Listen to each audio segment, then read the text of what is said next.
마지막으로 현재 차트에서 보게 되면 안녕하세요. 웅덩이 매매법 레버리지 ETF 장기 투자자 디벨롭몽입니다. 오늘 뉴욕 증시는 3대 지수가 모두 하락 마감했는데요. 미국의 고용지표 부진 충격과 함께 국채금리의 연일 상승 속에 주요 지수는 방향성을 탐색하며 혼조세를 나타냈습니다. 다우는 0.03% 하락, 나스닥은 0.5% 하락, S&P 500은 0.2% 하락 마감했습니다. 이날 지수들의 흐름을 보면 혼조세 그 자체라는 것을 확인할 수 있는데요.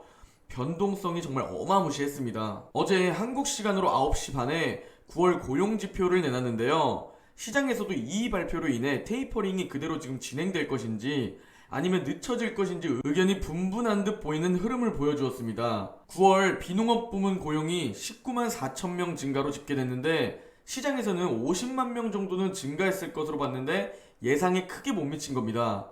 8월에 이어 9월에도 미국의 경제 회복 속도가 예상보다 더뎌지고 있다는 뜻으로 시장이 받아들일 여지가 있습니다. 그런데 오늘 나온 실업률 데이터를 함께 주목할 필요가 있는데요. 9월 미국의 실업률은 5.2%에서 4.8%로 떨어졌습니다. 실업률이 시장의 예상치인 5.1%보다도 좋게 나온 점은 미국 경제의 다행스러운 부분입니다.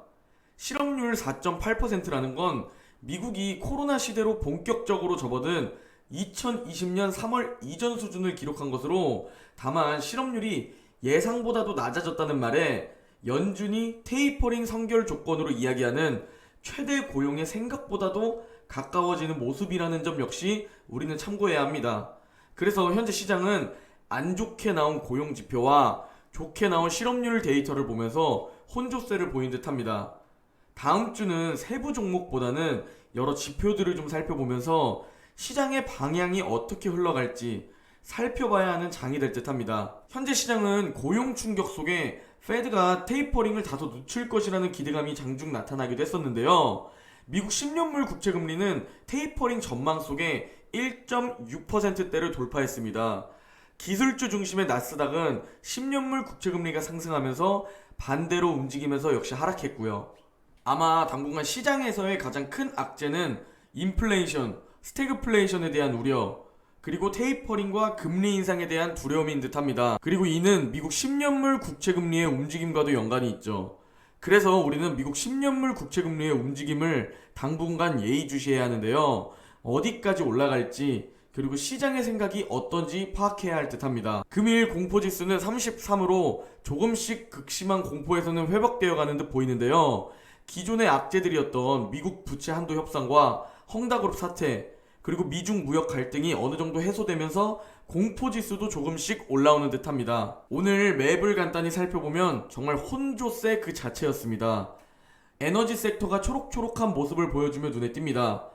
우리가 지금 현재 테이퍼링과 금리 인상, 그리고 인플레이션, 스태그플레이션에 대한 악재들이 있는데 금융주, 그리고 에너지 관련주가 오를 것이라고 예상을 할 수 있지만 금융주와 에너지 관련주에 투자하지 않고 열심히 나스닥과 S&P 500에 계속 투자하는 이유는 저는 개인 투자자이기 때문에 절대 시장에 대해 자만심을 가지지 않고 혹시 물리더라도 안전한 우상향 종목에 투자해야 한다고 생각하고 있습니다. 물려도 계속 줍줍할 수 있는 종목 말이죠. 이런 시장에서의 종목 선정 기준을 삼성증권의 리포트에서 좀 가지고 왔는데요. 먼저 수요 탄력성이 낮은 필수 아이템, 그리고 독점적 시장 지배력, 세 번째로 브랜드 파워를 바탕으로 한 가격 결정권, 네 번째로 강력한 재무제표와 풍부한 현금 보유량, 마지막으로 합리적 밸류에이션입니다. 즉 고평가 기업은 리스크가 있다는 겁니다.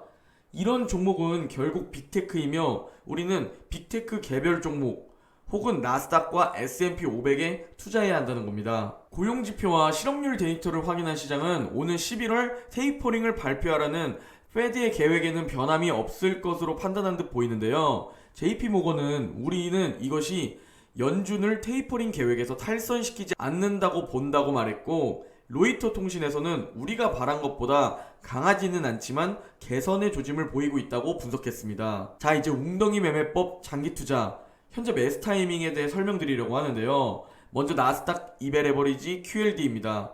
저는 61선 부근에서 웅덩이 매매법 2차 매수 비중은 이미 모두 분할 매수 완료했고요. 현재 121선 부근에서 웅덩이 매매법 3차 매수 타이밍에서 현재 분할 매수 중입니다. QLD는 분할 매수 6일차이며 약 10거래일 동안 3차 매수 비중을 분할 매수 계획을 가지고 매수 중에 있습니다. 앞으로 4거래일 정도 더 매수해야 하고요. 그리고 오르는데도 분할 매수하냐라는 질문이 꽤 많은데 어차피 상승한 어제도 그리고 하락한 오늘도 아직 웅덩이일 뿐입니다. 정해진 비중, 정해진 기간은 상승해줘도 매수, 떨어져도 매수입니다. 더 떨어질지 앞으로 그냥 상승해줄지 아무도 모르기 때문에 해당 박스권에서 원칙대로 매수하는 겁니다. 다음은 S&P 500 2배 레버리지 SSO입니다.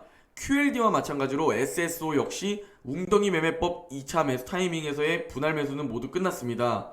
그리고 현재 3차 분할 매수 중이고 QLD는 6일차, SSO는 7일차입니다. 그리고 오늘 말씀드릴 내용 중 요점만 먼저 말씀드리면 현재 시장에서 절대 몰빵 매수는 안 됩니다. 그리고 몇 주 전 조정이 시작되기 전부터 저는 현금을 10%에서 30%는 가지고 있어야 한다고 말씀드렸는데요. 그리고 지금 이 조정장에서 열심히 분할 매수하셨으면 어느 정도 현금을 많이 쓰셨을 겁니다. 저도 30% 정도의 현금에서 현재는 약 10% 정도의 현금을 보유 중인데요. 왜 이 현금을 남겨두어야 하냐? 먼저 작년 9월, 10월의 조정장입니다. 121선 부근에서 바닥을 찍고 반등해주며 정고점까지 갱신해주러 가다가 다시 생각지도 못한 121선 부근까지 큰 폭의 하락을 보여주었습니다.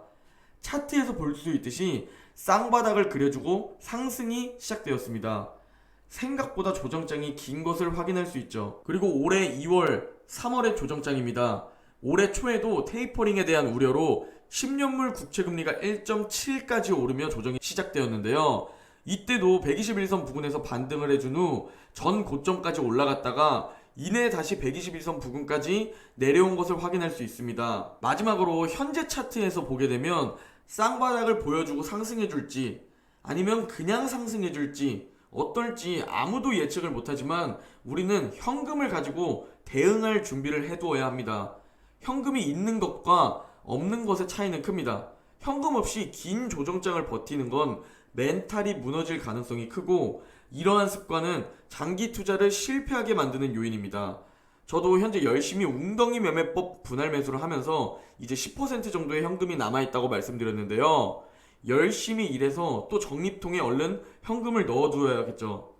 즉 과유불급이라는 말이 있듯이 절대 몰빵 매수하지 마시고 웅덩이 매매법 원칙대로 하시면 분명히 조금이라도 현금은 남아있을 겁니다. 오늘도 웅줍 하셨기를 바라면서 오늘 영상 마무리하겠습니다.